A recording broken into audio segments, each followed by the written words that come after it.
बिस्मिल्लाहिर्रहमानिर्रहीम। अस्सलाम वालेकुम स्टूडेंट्स, मैं हूं हसन फरीद, आपका फिजिक्स टीचर। लास्ट में हम लोगों ने चैप्टर नंबर 4 के फर्स्ट 5 न्यूमेरिकल्स किए थे, तो आइए स्टार्ट करते हैं आज 4.6 न्यूमेरिकल से। स्टूडेंट्स देखते हैं जरा ये 4.6 न्यूमेरिकल की स्टेटमेंट क्या कहती है। 100 मीटर क्यूब ऑफ वाटर, ये वॉल्यूम दिया हुआ है, यूनिट से पता चल रहा है, is pumped from a reservoir into a tank which is 10 metre higher than the reservoir. तो रिजर्वायर से 10 मीटर हायर इन 20 मिनट्स, कितनी देर में? 20 मिनट्स में। कहता है डेंसिटी ऑफ वाटर है 1000 किलोग्राम पर मीटर क्यूब। ये दो चीजें फाइंड आउट करनी, इंक्रीज इन पोटेंशियल एनर्जी और power delivered by the pump. अब बेसिकली ये सिस्टम है क्या? रिजर्वायर वो जगह होती है जहां पर हमारे पास पानी को, बारिश के पानी को स्टोर कर लिया जाता है।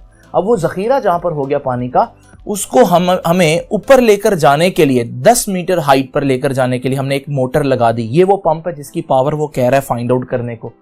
ये हमारे पास जब पंप जो है वो पावर देगा तो हमारे पास पानी जो है वो आहिस्ता आहिस्ता ये 10 मीटर हाइट पर जाना शुरू हो जाएगा। तो वो यही पूछ रहा है कि पंप की जो पावर है वो कितनी लगेगी, और दूसरा वो पूछ रहा है कि जब आप जमीन से पानी को ऊपर रिजर्वायर से उठाकर लेकर जा रहे हैं तो डेफिनेटली आप उसकी पोटेंशियल एनर्जी बढ़ा रहे हैं, तो पोटेंशियल एनर्जी कितनी इंक्रीज हो रही है। तो आइए जरा दोनों चीजें कैलकुलेट करते हैं। सबसे पहले मैं गिवन डाटा लिख लेता हूं। गिवन डाटा हमारे पास क्या है?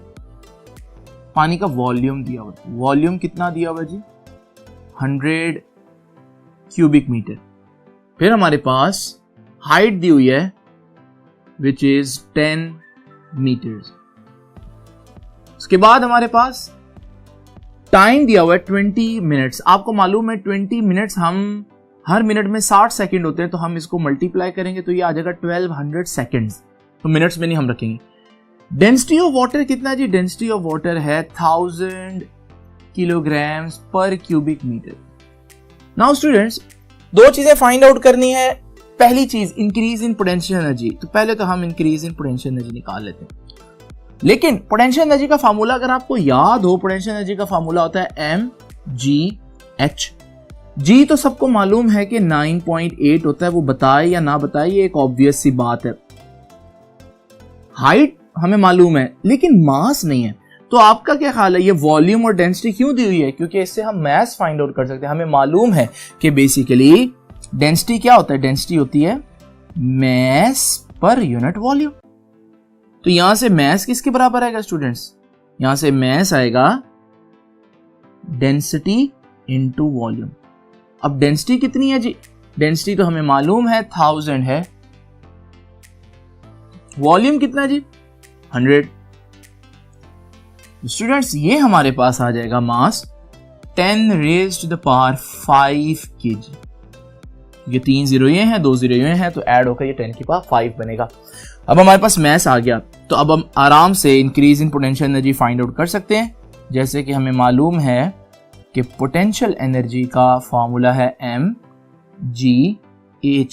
सो m कितना है? 10 raised to the power 5, g 9.8 और हाइट भी 10 है।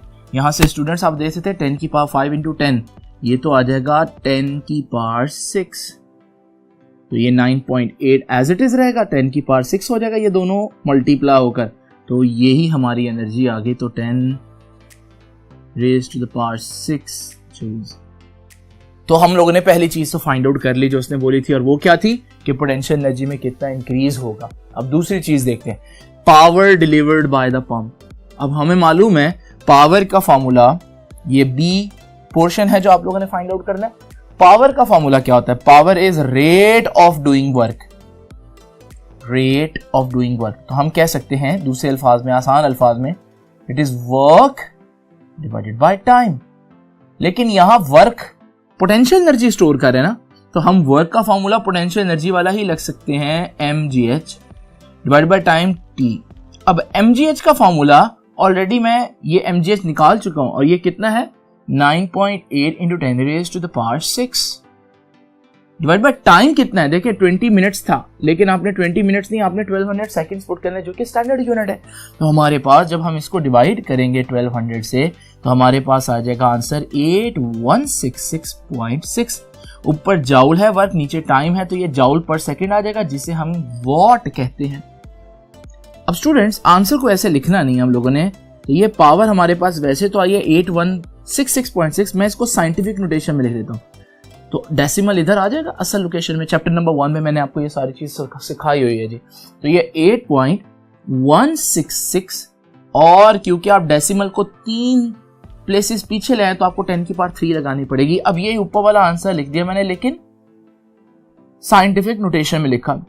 यहां अगर मैं राउंड ऑफ करूं, ये 6 है, 5 से ग्रेटर है, ये 1 कैरी हो जाएगा पीछे, तो फिर हम इसको अप्रोक्सीमेशन में लिख सकते हैं कि भाई आंसर आपका 8.2 और 10 की पावर 3 तो किलो होता है, तो 8.2 किलो वॉट भी कह सकते हैं। और यही वो आंसर है जो आपकी बुक ने लिखा। तो ये था हमारे पास न्यूमेरिकल 4.6। आइए जरा देखते हैं स्टेटमेंट 4.7 की। स्टूडेंट्स 4.7 न्यूमेरिकल बहुत आसान है, सिर्फ एक फार्मूले से ये पूरा जो है न्यूमेरिकल इजीली हो जाएगा। जरा देखते हैं पहले इसकी स्टेटमेंट क्या कहती है।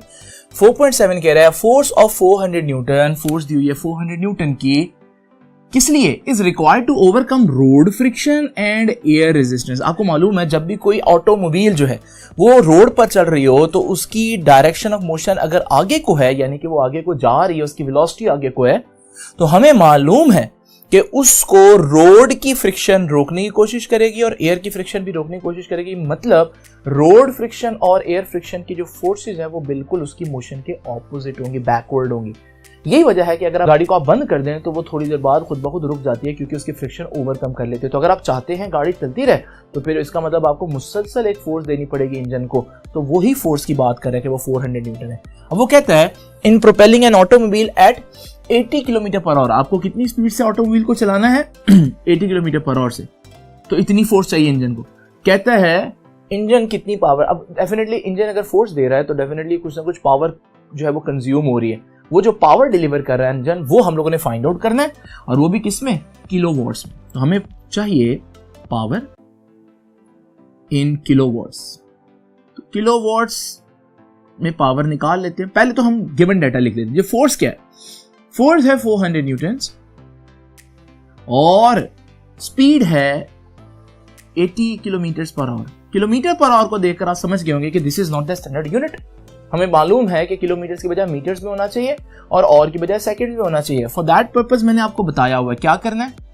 80 किलोमीटर की जगह मीटर में लाने के लिए 1000 से मल्टीप्लाई करें और से सेकंड में आने के लिए 3600 से डिवाइड करें। नाउ स्टूडेंट्स आपका आंसर आ जाएगा 22.22 मीटर्स पर सेकंड। नाउ ये सही यूनिट है क्योंकि हम इसको पुट कर सकते हैं, स्टैंडर्ड यूनिट है। अब जरा देखते हैं पावर कैसे फाइंड आउट करनी है। कैलकुलेशन हमें मालूम है कि पावर, ये मैंने आपको थ्योरी में पढ़ाया था, power is dot product of force and velocity.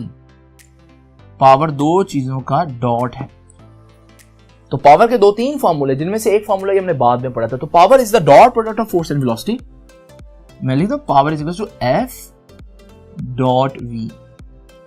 Now F dot V, तो एफ वी कॉस थीटा आएगा क्योंकि डॉट प्रोडक्ट में कॉस आता है। अब फोर्स इंजन कहां को लगा रहा है? हमें मालूम है गाड़ी की जो फोर्स है इंजन वो आगे को लगा रहा है, गाड़ी को आगे लेकर जाने की कोशिश कर रहा है। जबकि जहां गाड़ी जा रही हो, डायरेक्शन ऑफ मोशन जहां हो, वहीं उसकी वेलोसिटी होती है। तो इसका मतलब अगर फोर्स आगे को है तो वेलोसिटी भी आगे होगा। तो दो वेक्टर सेम डायरेक्शन में हो तो इनका आपको मालूम है एंगल 0 डिग्री बनता है, पैरेलल होते हैं वेक्टर्स। तो यहां पर हम cos थीटा है लेकिन हम इसको 0 पुट करेंगे। तो जी फोर्स कितनी है? 400, वेलोसिटी कितनी है जी? 22.22 और cos 0 आपको मालूम है 1 होता है। जब ये 1 हो जाएगा और आप इसको मल्टीप्लाई करेंगे, आपका आंसर आ जाएगा 8880 वॉट्स। लेकिन आप याद करें कि उसने पावर किसमें पूछे? किलोवाट में।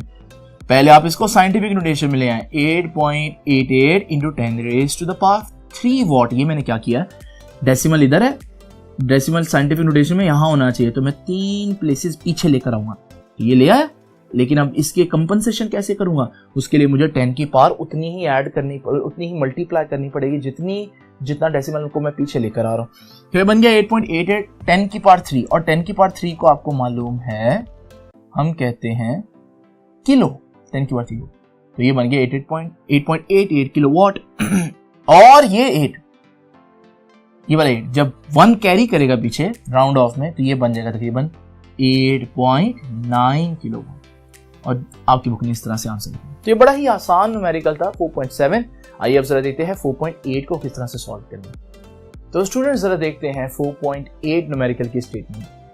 How large a force is required to accelerate an electron whose mass is this 9.1 into 10⁻³ 31 from rest to a speed of this through a distance of 5 centimetre. तो ये सारा डाटा मैं आप लोगों के सामने पहले लिखता हूं कि वो कह रहा है कि मास है इलेक्ट्रॉन का 9.1 into 10⁻³ kg। दूसरी बात, it is starting from rest, तो इनिशियल वेलोसिटी तो 0 हुई और फिर स्टार्ट करते हैं रेस्ट से और उसके बाद स्पीड पकड़ लेता है to final velocity into 10⁻⁷ metres per second. सही यूनिट है, चेंज नहीं करें। और कितना डिस्टेंस मूव कर रहा है जी? 5 सेंटीमीटर। इतना डिस्टेंस इसने मूव किया। आपको मालूम है डिस्टेंस सेंटीमीटर्स में ठीक नहीं है, तो आप इसको 100 से डिवाइड करेंगे, फिर ये मीटर्स में आएगा तो ये बन जाएगा 0.05 मीटर्स। अब स्टूडेंट्स हमें फाइंड आउट क्या करना है, देखें how large a force is. Force find out करनी है, तो यहां पर फोर्स फाइंड आउट करनी है। अब ये कौन सा फॉर्मूला है जिसके अंदर ये सारी चीजें मौजूद हैं? आपको मालूम है कि अकॉर्डिंग टू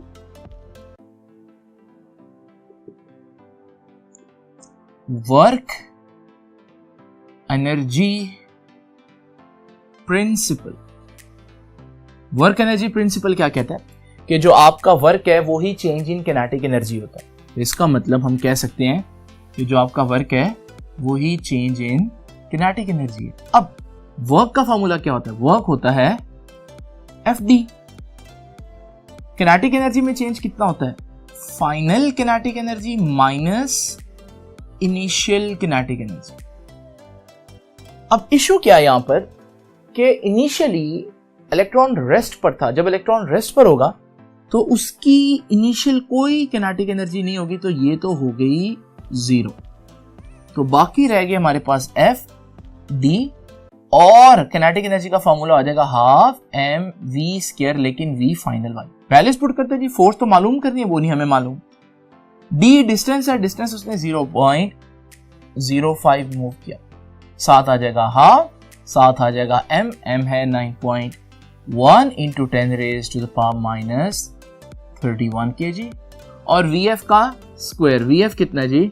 2 into 10⁻⁷ और उसका स्केयर।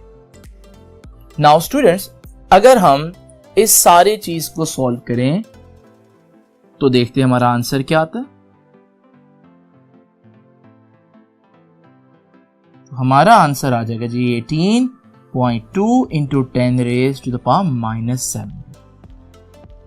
अब आपने क्या करना है? फोर्स फाइंड आउट करनी है। 0.005 है, इधर मल्टीप्लाई हो रहा है, उधर जाकर डिवाइड हो जाए, तो ये आ जाएगी फोर्स हमारे पास 18.2।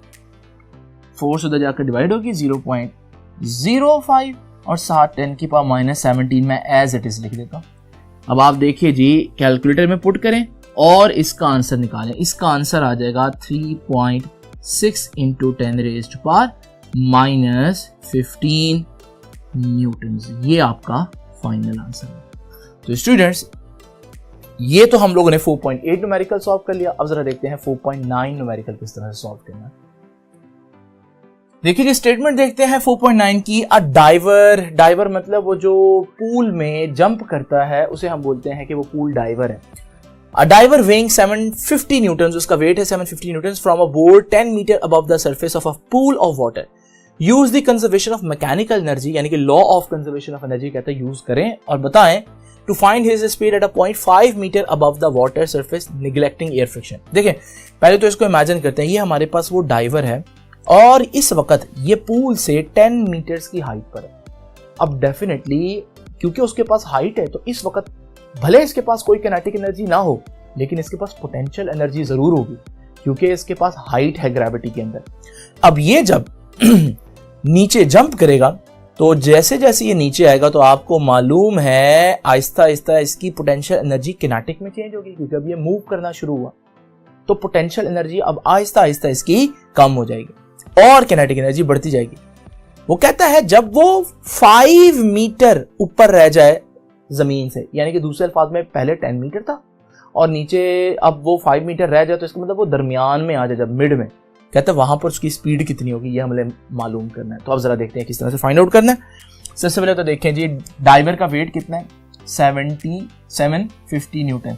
ये वेट है, वेट एक फोर्स होती है, तो हम इसको यूं भी लिख सकते हैं, या आप इसको क्योंकि वेट mg होता है तो आप लिख सकते हैं कि ये mg है। उसके बाद हमारे पास हमें ये मालूम है कि board 10 metre above the surface of pool water, तो ये हाइट हो गई विच इज 10 मीटर्स। नाउ कहता है स्पीड फाइंड आउट करें, कहां पर, जहां पर उसकी हाइट जो है वो 5 मीटर्स रह जाए। अब हमें मालूम है, हम इस हाइट को अगर कह दें h1, तो बाद में वो कितनी हाइट पर पूछ रहा है, वो h2 हाइट है 5 मीटर्स। नाउ स्टूडेंट्स, हमें मालूम क्या करना है, जैसे कि वो कह रहा है कि फाइंड हिज स्पीड, तो उसकी स्पीड मालूम कर। अच्छा, ये v2 फाइंड आउट करनी है, ठीक है, क्योंकि उसने जब जंप किया है तो जंप करने पर जो बाद वाली स्पीड है 5 मीटर जब रह गया डिस्टेंस उसका जमीन से, वो हम लोगों ने फाइंड आउट करनी है। उसकी इनिशियल स्पीड तो उस वक्त रेस्ट पर था जब उसने जंप नहीं किया था, तो वो जो इनिशियल वेलोसिटी है, उसकी इनिशियल स्पीड है, वो 0 कह देता हूं। तो ये भी हम डाटा में लिख देते हैं कि इसकी जो इनिशियल स्पीड है वो है 0। नाउ कैलकुलेशंस करते हैं, क्योंकि law of conservation of energy use करने हमें मालूम है कि loss in potential energy equals to gain in kinetic energy. Potential energy में कितना लॉस हो रहा है, पोटेंशियल एनर्जी का फार्मूला है mg h1 माइनस h2, और किनेटिक एनर्जी कितनी बढ़ रही है, कितनी गेन हो रही है, तो half mv2 square minus half mv1 square. Now students, हमें मालूम है कि v1 तो कितना है 0, जिससे ये सारी टर्म v1 के 0 होने की वजह से 0 हो जाएगी। अब हमारे पास रह गया mg, और ये हमारे पास, पहले मैं एक दफा लिख देता हूं कि ये mg h1 माइनस h2, और यहां रह गया half mv2 square. Now students, ये m से कैंसिल हो जाएगा, हमें तो वेलोसिटी चाहिए ना, स्पीड चाहिए, हम v2 को एक तरफ रखते हैं। आपको पता है ये 2 इधर डिवाइड हो रहा है, उधर जाकर मल्टीप्लाई हो जाएगा, तो ये बनेगा 2, उधर ऑलरेडी क्या है g, साथ क्या है h1 माइनस h2। जरा वैल्यूज पुट करते हैं स्टूडेंट्स, तो हमारे पास 2, g का सबको मालूम है 9.8 है, h1 था 10, h2 था 5, 10 माइनस 5, 5, तो ये हमारे पास आ जाएगा स्टूडेंट, टोटल आंसर लिख देता हूं कि 5 2 जा 10 और 9.8 10 से मल्टीप्लाई होगा तो 98 आ जाएगा, और जब आप इसका अंडर रूट लेंगे तो ये हमारे पास आंसर आ जाएगा 9.9 मीटर्स पर सेकंड। तो इतना आसान सा न्यूमेरिकल है। आप देख रहे हैं ज्यादातर न्यूमेरिकल इस चैप्टर के बड़े इजी हैं। अब जरा देखते हैं इस चैप्टर का लास्ट न्यूमेरिकल 4.10। स्टूडेंट्स जरा देखते हैं स्टेटमेंट 4.10 न्यूमेरिकल की। कहता है child starts from rest at the top of a slide of height 4 metre. कहता है एक स्लाइड है जिसकी ऊंचाई जो है, हाइट जो है वो 4 मीटर्स है, और वहां पर उसके ऊपर टॉप पर एक बच्चा मौजूद है जो कि अभी स्लाइड लेने लगा है। हमें वो पूछता है पार्ट ए में what is his speed at the bottom of the slide if it is frictionless. कहता है जब वो नीचे आएगा उसकी पोटेंशियल एनर्जी कम होगी और किनेटिक एनर्जी बढ़ेगी, तो हमारे पास जब वो नीचे पहुंचेगा तो अच्छी खासी स्पीड पकड़ चुका होगा, तो बॉटम पर आने पर उसकी स्पीड कितनी होगी ये वो पूछ रहा है। हमें मालूम है कि गिवन डेटा में उसने हाइट बता दी विच इज 4 मीटर्स। जी की वैल्यू आपने वैसे याद रखनी है 9.8 मीटर्स, और फाइंड आउट क्या करना है जी, speed at bottom v find out करना। लो जी पार्ट ए पहले मैं आप लोगों के सामने करता हूं। लो जी पार्ट ए में कहता है हमें मालूम है कि जब वो पोटेंशियल एनर्जी उसकी कम होगी वही पोटेंशियल एनर्जी किनेटिक एनर्जी में कन्वर्ट होगी, तो loss in potential energy is equal to gain in kinetic energy. जब वो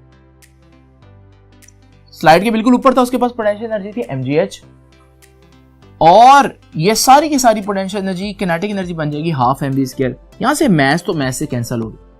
अब v अगर हमारे पास मौजूद है इसको एक ही तरफ रखते हैं क्योंकि हमने फाइंड आउट करना, या 2 इधर डिवाइड हो रहा है उधर जाकर मल्टीप्लाई होगा gh से, तो ये बन जाएगा 2gh, और फिर v किसके बराबर आ जाएगा 2gh का अंडर रूट।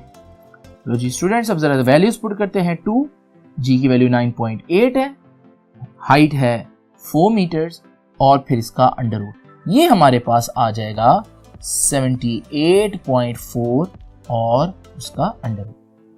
नाउ ये 78.4 का अंडर रूट लेंगे, यही आपका आंसर आ जाएगा पार्ट ए का। जब इसका अंडर रूट लें न्यूमेरिकल, तो हमारे पास ये आंसर आ जाएगा 8.8 मीटर्स पर सेकेंड। तो जब वो स्लाइड पर पहुंचेगा नीचे बॉटम में, तो उसकी स्पीड कितनी होगी? 8.8 मीटर्स पर सेकेंड। तो स्टूडेंट जरा देखते हैं इस न्यूमेरिकल का बी पार्ट क्या कहता है। इस न्यूमेरिकल के बी पार्ट में वो कह रहा है कि जो बच्चा है वो स्लाइड से जब नीचे आता है तो बॉटम पर उसकी स्पीड 6 मीटर पर सेकेंड। अगर फ्रिक्शन ना होती तो उसकी स्पीड होती 8.8, लेकिन उसकी स्पीड हुई 6। इसका मतलब वो उतनी स्पीड नहीं गेन कर पाया, इसका मतलब फ्रिक्शन ने उसकी किनेटिक एनर्जी का लॉस किया है। वो कहता है वही लॉस बताएं लेकिन परसेंटेज में। तो हमें क्या फाइंड आउट करना है? Percentage loss. ये परसेंटेज में कैसे बताएंगे अभी जरा डिस्कस करते हैं। Percentage loss of energy.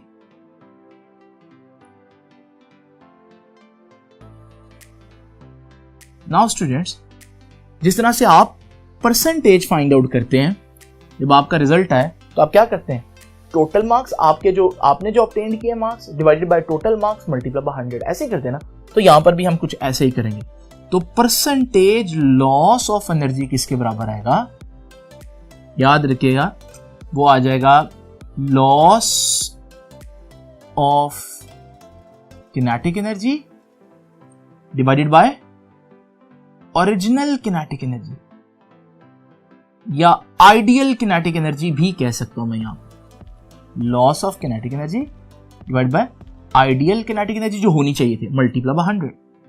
Now हमें मालूम है लॉस कैसे निकालते हैं? जितनी होनी चाहिए थी माइनस जितनी आई है हमारे पास। तो होनी चाहिए थी किनेटिक एनर्जी, मैं उसे बोल देता हूं 1, माइनस जो हमारे पास आई है किनेटिक एनर्जी उसे मैं 2 बोल देता हूं, डिवाइडेड बाय ओरिजिनल या आइडियल किनेटिक एनर्जी, वो तो 1 ही होगी, मल्टीप्लाई बाय 100। वैल्यूज पुट करते हैं। किनेटिक एनर्जी का फॉर्मूला सबको मालूम है, हाफ एम वी स्क्वायर, लेकिन वी के साथ 1 आएगा क्योंकि किनेटिक एनर्जी के साथ 1 है। ये आइडियल किनेटिक एनर्जी, माइनस जो असल में हमारे पास आई half M V two square divided by original या आइडियल किनेटिक एनर्जी, वो कितनी है? Half M V one square. Now students आप देख सकते हैं यहां भी हाफ एम है, यहां भी हाफ एम है। हाफ एम कॉमन आ जाएगा, जब हाफ एम कॉमन आ जाएगा वो तो नीचे हाफ एम से कैंसिल भी हो जाएगा। तो मैं इसको यहां पर शॉर्ट करता हूं, तो मैं बताता हूं कि परसेंटेज लॉस किसके बराबर आएगी। ये कट जाएगा, क्या रह जाएगा? v1 का स्क्वायर माइनस, ये मैं 100 डालना भूल गया, ये 100 भी डाल लीजिएगा। अब जरा देखिए जी, v1 का स्क्वायर माइनस v2 का स्क्वायर डिवाइडेड बाय v1 का square multiply by 100। Now you just have to put the values. जरा देखते हैं, v1 वो वेलोसिटी जो होनी चाहिए थी फ्रिक्शन के बगैर 8.8, माइनस v2 जो वेलोसिटी हुई फ्रिक्शन की वजह से, और वो डेफिनेटली कम है 6 और उसका square, divided by v1 original या आइडियल होनी जो चाहिए थी 8.8 और उसका square multiply by 100। Now students 8.8 का जब आप स्क्वायर लेंगे तो हमारे पास आंसर आएगा 77.44, माइनस 6 का स्क्वायर तो आपको मालूम ही है 36 होता है, डिवाइडेड बाय हमारे पास ओरिजिनल 77.44 और मल्टीप्लाई बाय 100।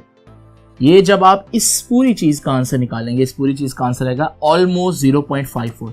100 से मल्टीप्लाई करेंगे तो स्टूडेंट्स ये हमारे पास परसेंटेज लॉस आ जाएगा 54%, यानी कि 54% एनर्जी उसने, तकरीबन 50% से ज्यादा वो उसने लॉस कर दिया।